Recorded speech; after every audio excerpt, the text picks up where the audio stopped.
आज के इस कार्यक्रम में उपस्थित भारतीय जनता पार्टी के सभी पदाधिकारीगण और भारी संख्या में यहां पर उपस्थित कादीपुर विधानसभा क्षेत्र से जुड़े हुए भाइयों बहनों,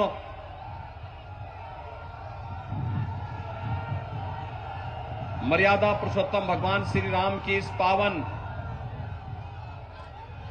धरा को जो उनके पुत्र महाराज कुश ने बसाई थी, इस धरती को मैं कोटि कोटि नमन करता हूं। भाइयों बहनों, ये मान्यता है कि बजरंगबली हनुमान जी ने इसी धरती पर कालनेमी राक्षस का वध किया था। और भाइयों बहनों, आज बजरंगी बनकर के राजनीति के उन कालनेमियों को अपने वोट की कीमत से उनको करारा तमाचा आपको मारना है, इसका आह्वान करने के लिए मैं आज आपके बीच आया हूं।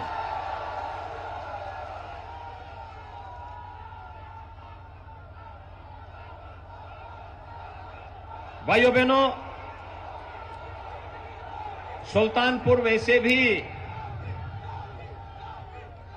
धोपाप घाट यहां पर है, सीताकुंड घाट यहां पर है और साथ साथ स्वाधीनता आंदोलन में भी एक बड़ी भूमिका का निर्वहन करने वाला जनपद है सीतापुर, आपका सुल्तानपुर।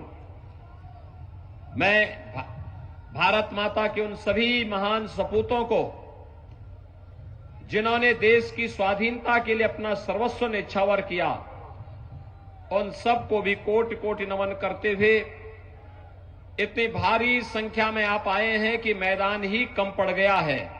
मैं आपका अभिनंदन करता हूं, आपका स्वागत करता हूं। लेकिन भाइयों बहनों, जो उत्साह है, इस उत्साह को मतदान के दिन तक बनाए रखना है। आज चतुर्थ चरण का मतदान हो रहा है। 3 चरणों के मतदान पहले ही पूरे हो चुके हैं। आज सायंकाल तक 4 चरणों के मतदान हो जाएंगे। रुझान बताते हैं सपा का सुपड़ा साफ हो जा रहा है। बहुजन समाजवादी पार्टी पिछली बार 19 सीट पाई थी, इस बार उसकी आधी हो जाएगी। और भाइयों बहनों, कांग्रेस को तो उसके नेता ही ले डूबेंगे। और इसलिए आज मैं कादीपुर में विशेष रूप से आया हूं। भाइयों बहनों, पिछली बार आपने श्री राजेश गौतम को यहां से विधायक बना करके भेजा। प्रदेश में भारतीय जनता पार्टी की सरकार बनी। एक मजबूत सरकार जब होती है वह दमदार होती है, और दमदार सरकार का परिणाम क्या होता है, यह आपके सामने है। एक दमदार सरकार विकास की बड़ी बड़ी परियोजनाएं भी लेके आती है, गरीब कल्याणकारी योजनाओं को भी लागू करती है, और भाइयों बहनों, अपराधी और माफियाओं को भी सबक सिखाने का काम करती है। याद करिए, आपके सुल्तानपुर में 1947 से लेकर 2021 तक कोई मेडिकल कॉलेज नहीं था। आज सुल्तानपुर में मेडिकल कॉलेज बन रहा है। बधाई हो सुल्तानपुर वासियों, आप सबको, कि जब यहां मेडिकल कॉलेज 2023 में प्रारंभ होगा तो भाइयों बहनों, सुल्तानपुर के नागरिकों को उपचार के लिए लखनऊ, प्रयागराज, अयोध्या या दिल्ली या कहीं और जगह नहीं जाना पड़ेगा। उपचार की सुविधा सुल्तानपुर में ही प्राप्त हो जाएगी। और हमारा नौजवान जिसकी तमन्ना होती थी कि मैं डॉक्टर बन जाता, उसे दूर जाना पड़ता था, समस्या होती थी, आज मैं कह सकता हूं जब यहां मेडिकल कॉलेज बनेगा, सुल्तानपुर के नौजवानों को डॉक्टर बनने का अवसर सुल्तानपुर में ही प्राप्त हो जाएगा।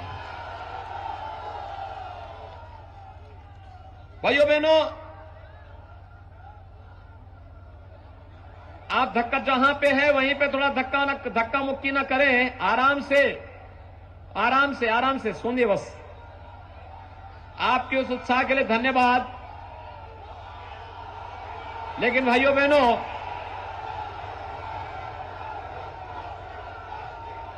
एक्सप्रेस हाईवे, पूर्वांचल एक्सप्रेसवे आपके सुल्तानपुर में सर्वाधिक जा रही है और कादीपुर विधानसभा क्षेत्र सर्वाधिक उससे लाभान्वित हुआ है। एक्सप्रेसवे में जब हम लोग, भाइयों बहनों, एक्सप्रेस हाईवे में अभी तो हम लोगों ने एयर स्ट्रिप बनाई है, इमरजेंसी लैंडिंग के लिए कभी विमान को उतरना पड़े, एक्सप्रेस हाईवे पे उस प्रकार की सुविधा है। और अभी तो इंडस्ट्रियल कॉरिडोर बनेगा, एक क्लस्टर विकसित होगा जहां कई उद्योग लगेंगे और मेरे सुल्तानपुर के युवाओं को नौकरी और रोजगार के लिए बाहर नहीं बल्कि सुल्तानपुर जनपद में ही नौकरी और रोजगार सुल्तानपुर के नागरिकों को प्राप्त हो जाएगा। भाइयों बहनों, विकास की एक सोच होती है, उसके लिए साफ नियत चाहिए, स्पष्ट सोच चाहिए, मजबूत सरकार चाहिए और दमदार कार्य भी चाहिए। याद करिए, समाजवादी पार्टी की सरकार जब आई थी, उसने पहला निर्णय क्या लिया था? आतंकवादियों के मुकदमों को वापस लेने का। क्या निर्णय लिया था? आतंकवादियों के मुकदमों को। और जब भारतीय जनता पार्टी की डबल इंजन की सरकार आई तो हमारी सरकार ने पहला निर्णय क्या लिया? हमारी सरकार का पहला निर्णय था अन्नदाता किसानों की कर्ज माफी का। हमने प्रदेश के 86 लाख किसानों का 36,000 करोड़ रुपए का कर्ज माफ किया था। और भाइयों बहनों, 51,700 से अधिक किसानों का अकेले सुल्तानपुर जनपद में कर्ज माफ हुआ था। भाइयों बहनों, प्रधानमंत्री किसान सम्मान निधि में 3,41,000 किसानों को अकेले सुल्तानपुर में, प्रधानमंत्री किसान सम्मान निधि में 6,000 रुपए हर वर्ष उनके अकाउंट में आते हैं। और यही नहीं, 84,000 से अधिक गरीबों के लिए भारतीय जनता पार्टी की डबल इंजन सरकार ने प्रधानमंत्री मोदी जी के नेतृत्व में एक एक आवास देने का काम भी किया। भाइयों बहनों, 90,000 वृद्धजनों को, 90,500 से अधिक वृद्धजनों को सुल्तानपुर में 12,000 रुपए की पेंशन की सुविधा दी जाती है। लगभग 40,000 विधवा महिलाओं को 12,000 रुपए सालाना पेंशन की सुविधा दी जा रही है।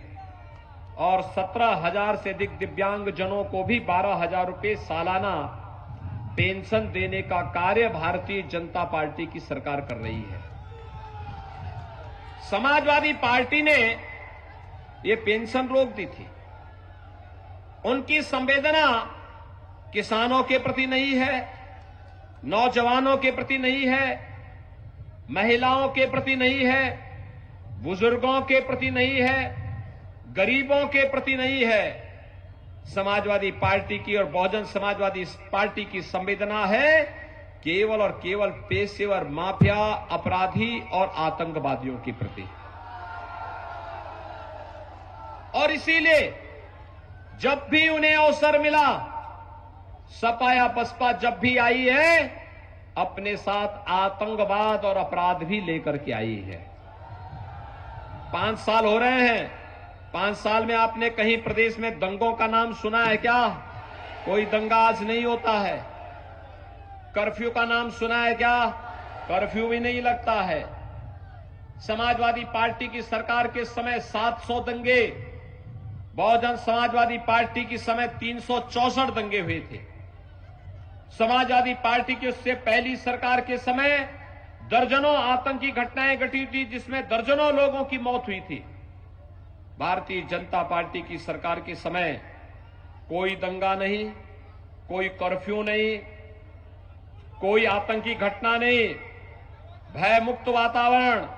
कर्फ्यू का स्थान कावड़ यात्रा ने ले लिया है। और भाइयों बहनों, जो बाजारों में बमबाजी होती थी ना अपराधियों के द्वारा, आज बमबाजी नहीं होती है। आज तो कावड़ यात्रा निकलती है, हर हर बम बम का नारा लगाते हुए निकलती है।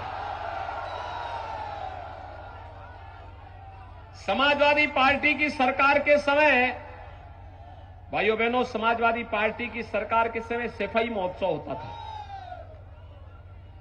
सिपाही महोत्सव में न राग था, न रंग था, न भाव थी, न भाषा थी। आयोजकों को स्वयं पता नहीं था क्या हो रहा है।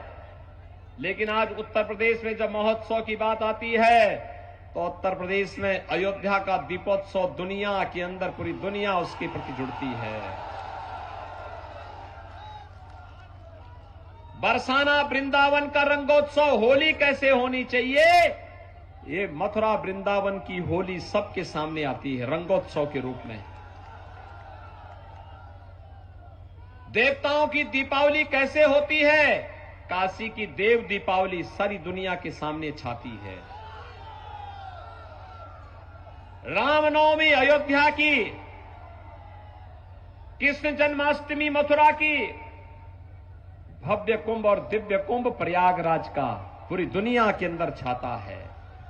भाइयों बहनों, हमारा उत्तर प्रदेश प्रगति के पथ पर निरंतर अग्रसर है और इस उत्तर प्रदेश की तकदीर को बनाने वाला है हमारा युवा, हमारा अन्नदाता किसान, हमारा श्रमिक, हमारी माताएं बहनें और पूरा समाज जब सामूहिक प्रयास करता है, उत्तर प्रदेश देश के अंदर नंबर 1 प्रदेश बनने की ओर अग्रसर होता है। और इसलिए भाइयों बहनों, आज मैं आपके पास आया हूं आपसे कहने के लिए, याद रखना, समाजवादी पार्टी की सरकार के समय नौकरी निकलती थी तो उसका बंदरबांट होता था। नौजवानों को नौकरी के नाम पर कैसे उन्हें गुमराह किया जाता था, वे आज भी झूठे वायदे कर रहे हैं। सावधान रहने की आवश्यकता है। याद रखना, उनके समय सुरक्षा का खतरा था। उनके समय में नौकरी निकलती थी, उसमें वसूली शुरू हो जाती थी, न्यायालय रोक लगाता था। हमारी सरकार के समय 5 लाख नौजवानों को सरकारी नौकरी मिली, पारदर्शी तरीके से मिली। और वर्तमान में हमने तय किया है, आने वाले 5 साल में हर परिवार के एक नौजवान को रोजगार या नौकरी के साथ जोड़ने का काम करेंगे।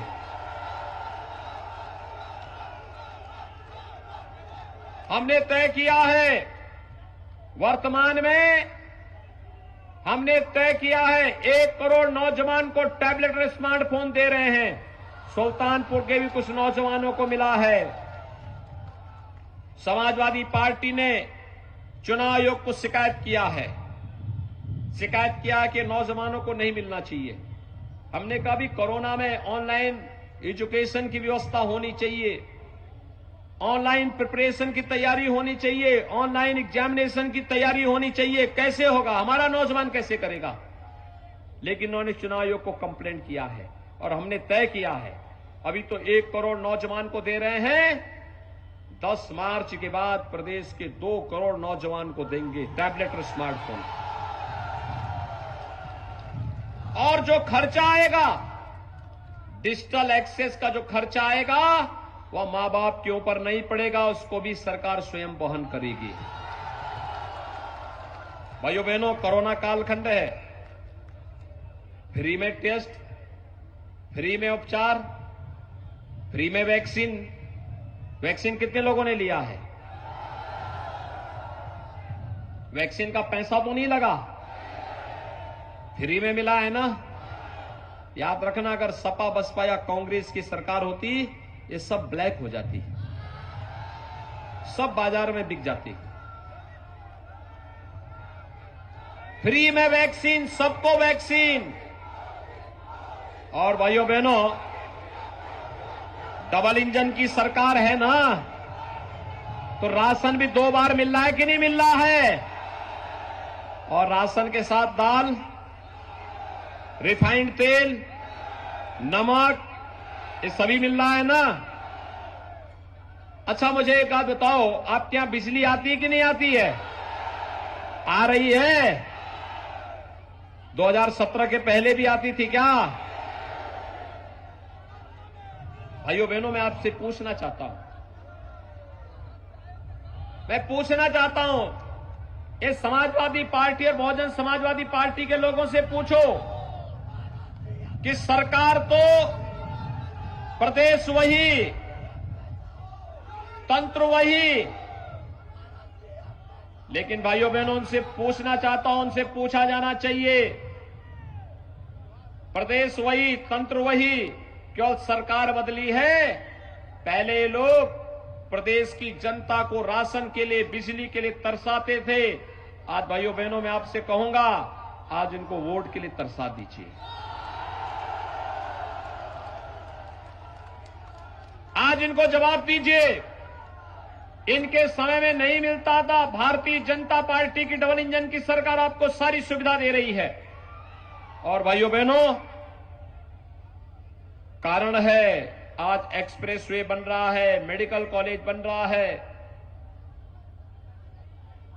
फ्री में राशन, फ्री में वैक्सीन, हर घर बिजली, हर घर नल की योजना भी आ रही है। और अभी तो हमने तय किया है कि 10 मार्च के बाद होली और दीपावली के अवसर पर उज्ज्वला योजना के हर लाभार्थी को 2 रसोई गैस के सिलेंडर फ्री में उपलब्ध करवाएंगे।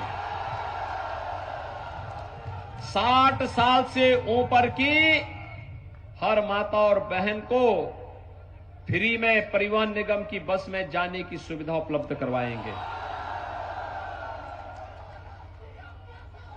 और भाइयों बहनों, यह भी तय किया है, कॉलेज जाने वाली हर मेधावी बेटी को स्कूटी भी देंगे। और नौजवान को जो कंपटीशन की तैयारी कर रहा है, उसके जिले में ही अभ्युदय कोचिंग की व्यवस्था भी फ्री में करवाएंगे। भाइयों बहनों, सपा बसपा के लोग समझ ही नहीं पा रहे हैं कि कहां से इतना पैसा आ रहा है। मैंने कहा, भी देखो, हम एक्सप्रेसवे और हाईवे के निर्माण के लिए हमारे पास एक छड़ी है, हम इस्तेमाल करते हैं, विकास का कार्य का पैसा आता है, और वह है, एक हाथ में विकास की छड़ी जाती है और दूसरे हाथ में जब बुलडोजर चलता है ना, तो जितने माफिया और अपराधी हैं, जितने इनके इत्र वाले मित्र हैं, उनके घर का जो पैसा गरीबों का लूटा गया है, वह पैसा वापस आता हुआ दिखाई देता है। और गरीब के लिए राशन में खर्च होता है, मेडिकल कॉलेज में खर्च होता है, एक्सप्रेसवे में खर्च होता है, बिजली देने में खर्च होता है, टैबलेट और स्मार्टफोन देने में भी खर्च होता है। उत्तर प्रदेश में आज के दिन पे पैसे की कमी नहीं है। हमारा उत्तर प्रदेश देश की नंबर 1 अर्थव्यवस्था बनेगा। आप सहमत हैं? उत्तर प्रदेश को आगे बढ़ना चाहिए कि नहीं बढ़ना चाहिए? लेकिन इतना बढ़ेगा जब एक दमदार सरकार होगी। दमदार सरकार के लिए वोट देंगे, राजेश गौतम को भारी मतों से विजयी बनाएंगे, भारतीय जनता पार्टी की 6 की 6, 5 की 5 सीटों पर विजयी बनाएंगे। सभी लोगों को राजेश गौतम को भारी मतों से विजयी बना के भेजेंगे। सभी लोग सहमत हैं, लेकिन इसकी शर्त है, चुनाव के दिन पहले मतदान, पहले मतदान। सभी लोग सहमत हैं तो फिर मेरे साथ हाथ उठा के बोलेंगे, भारत माता की, भारत माता की, भारत माता की। जय श्री राम, जय श्री राम, जय जय श्री राम। धक्का मुक्की नहीं करेंगे, जहां खड़े हैं वहीं से महाराज जी को दर्शन कर लेंगे।